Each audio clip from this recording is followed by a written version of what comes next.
நல்லா மொறுமொறுன்னு பருப்பு வடை எப்படி செய்யலாங்கிறத பார்க்கலாம் வாங்க. ஒரு மிக்ஸி ஜார் எடுத்து வச்சுருக்கேன். அது 4 வத்தலை போட்டுக்கிறேன். கொஞ்சோண்டு சோம்பு போட்டுக்கலாம்.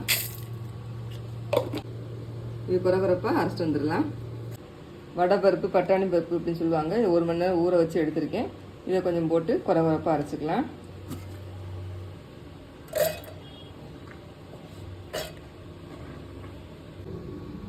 உப்பு போட்டுக்கலாம்.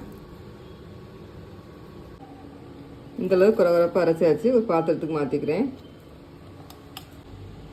அரைச்சி வந்த பருப்பில் கட் பண்ண வெங்காயம் பச்சை மிளகாய் போட்டு மிக்ஸ் பண்ணிக்கலாம்.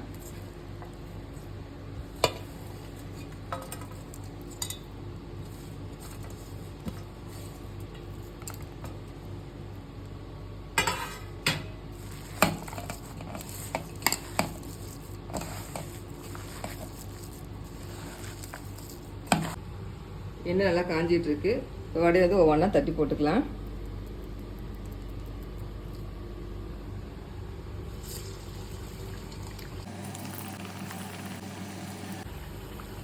வடை நல்லா ப்ரௌன் கலரில் வெந்து வந்துருச்சு. இப்போ எடுத்துக்கலாம்.